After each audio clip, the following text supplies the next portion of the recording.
ಸ್ನೇಹಿತರೆಲ್ಲರಿಗೂ ನಮಸ್ಕಾರ. ಸ್ನೇಹಿತರೆ, welcome to my channel. ಸ್ನೇಹಿತರೆ, ಇವತ್ತಿನ ವಿಡಿಯೋದಲ್ಲಿ ನಾವು ಆಚಾರ್ಯ ಚಾಣಕ್ಯರು ನಮ್ಮ ದೇಶದಲ್ಲಿರುವ ಪ್ರಮುಖ ವಿದ್ವಾಂಸರುಗಳಲ್ಲಿ ಒಬ್ಬರು. ಅಂದು ಅವರು ನೀಡಿದ ನೀತಿಗಳು ಇಂದಿಗೂ ನಮಗೆ ಜೀವನ ಪಾಠವಾಗಿ ಬಿಟ್ಟಿವೆ. ಇಂದಿಗೂ ಜನರು ಅವುಗಳನ್ನು ತಮ್ಮ ಜೀವನದಲ್ಲಿ ಅಳವಡಿಸಿಕೊಂಡು ಬರುತ್ತಿದ್ದಾರೆ. ಚಾಣಕ್ಯರ ನೀತಿಗಳನ್ನು ನಾವು ಅನುಸರಿಸುವ ಮೂಲಕ ಅಥವಾ ಅವುಗಳನ್ನು ನಮ್ಮ ಜೀವನದಲ್ಲಿ ಅಳವಡಿಸಿಕೊಳ್ಳುವ ಮೂಲಕ ಅದೆಷ್ಟೋ ಸಮಸ್ಯೆಗಳಿಂದ ಮುಕ್ತಿಯನ್ನು ಹೊಂದಬಹುದು. ಅದರಲ್ಲೂ ಚಾಣಕ್ಯರು ನೀಡಿದ ಈ ಮಾತು ನಮಗೆ ತುಂಬಾನೇ ಉಪಯುಕ್ತ. ಆಚಾರ್ಯ ಚಾಣಕ್ಯರು ತಮ್ಮ ಒಂದು ನೀತಿಯಲ್ಲಿ ಯಾವ ವ್ಯಕ್ತಿ ಈ 3 ಕೆಲಸವನ್ನು ಹೆಚ್ಚು ಮಾಡುತ್ತಾನೋ ಅಷ್ಟು ತೃಪ್ತಿ ಸಿಗುತ್ತದೆ ಎಂದು ಹೇಳಿದ್ದಾರೆ. ಆ 3 ಕೆಲಸಗಳ ಕುರಿತು ನಾವು ಇವತ್ತು ತಿಳಿದುಕೊಳ್ಳೋಣ. ಮೊದಲನೇದಾಗಿ ಓದುವುದು. ಎಷ್ಟೇ ಓದಿದರೂ ನಮಗೆ ತೃಪ್ತಿ ಎಂಬುದು ಸಿಗುವುದಿಲ್ಲ. ಓದಬೇಕೆಂಬ ಛಲ, ಹವ್ಯಾಸ ಇಟ್ಟುಕೊಂಡವರಲ್ಲಿ ಈ ಭಾವನೆ ತುಂಬಾನೇ ಹೆಚ್ಚಾಗಿರುತ್ತದೆ. ಎಷ್ಟೇ ಪದವಿಯನ್ನು ಪಡೆದುಕೊಂಡಿದ್ದರೂ ಓದುವುದನ್ನು ಬಿಡಬಾರದು. ಎಷ್ಟೇ ಓದುತ್ತೇವೋ ಅಷ್ಟು ನಮಗೆ ಆತ್ಮತೃಪ್ತಿಯನ್ನು ನೀಡುತ್ತದೆ. ಮನಸ್ಸು ತೃಪ್ತಿಯ ಭಾವನೆಯನ್ನು ಅನುಭವಿಸುತ್ತದೆ. ಓದಿದಷ್ಟು ಜ್ಞಾನ ಬೆಳೆಯುತ್ತಲೇ ಇರುತ್ತದೆ. ಒಂದು ವಿಷಯವನ್ನು ಓದುವುದರಿಂದ ನಮಗೆ ಲಾಭವಿರುತ್ತದೆಯೇ ಹೊರತು ಅದರಿಂದ ನಮಗೆ ಯಾವುದೇ ರೀತಿಯಾದ ನಷ್ಟವಿರುವುದಿಲ್ಲ.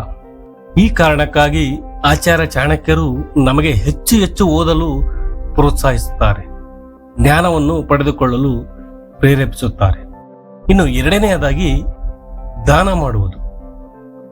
ದಾನ ಮಾಡುವುದರಿಂದ ಪುಣ್ಯ ಪ್ರಾಪ್ತಿಯಾಗುವುದು, ಪಾಪಗಳು ಕಳೆಯುವುದು ಮಾತ್ರವಲ್ಲ, ಅದು ನಮ್ಮ ಆತ್ಮತೃಪ್ತಿಯನ್ನು ಕೂಡ ಸಂತೃಪ್ತಿಗೊಳಿಸುತ್ತದೆ. ಬೇಕಾದರೆ ನೀವು ಪರಿಶೀಲಿಸಬಹುದು.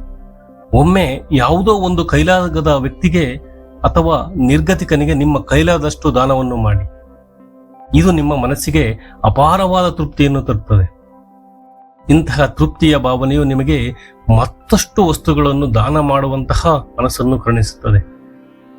ನೀವು ಈ ದಾನ ಮಾಡಬೇಕೆಂದುಕೊಂಡಿದ್ದರೆ ಬಡವರಿಗೆ, ನಿರ್ಗತಿಕರಿಗೆ ಹಾಗೂ ಕೈಲಾದವರಿಗೆ ಮಾತ್ರ ದಾನ ಮಾಡಿ ಎಂದು ಚಾಣಕ್ಯರು ವಿವರಿಸಿದ್ದಾರೆ.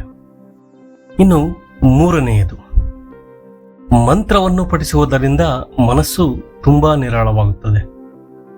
ಮನಸ್ಸಿನಲ್ಲಿನ ಎಲ್ಲಾ ಬಾಧೆಗಳು ಒಂದು ಕ್ಷಣ ನಿರಾಳವಾಗುತ್ತವೆ. ಮಂತ್ರವನ್ನು 1 ಬಾರಿ ಪಠಿಸಿ ಸುಮ್ಮನಾದರೆ ಅದರಿಂದ ನಿಮಗೆ ಅಷ್ಟೊಂದು ಹಾಯಾದ ಭಾವನೆ ಉಂಟಾಗುವುದಿಲ್ಲ. ಮನಸ್ಸು ಮತ್ತು ನಿರಾಳವಾಗಬೇಕಾದರೆ ಹೆಚ್ಚು ಹೆಚ್ಚು ಮಂತ್ರಗಳನ್ನು ಪಠಿಸಬೇಕು. ಧ್ಯಾನ ಭಂಗಿಯಲ್ಲಿ ಕುಳಿತು ಮಂತ್ರವನ್ನು ಪಠಿಸಬೇಕು ಎಂಬುದನ್ನು ಗಮನದಲ್ಲಿಟ್ಟುಕೊಳ್ಳಿ.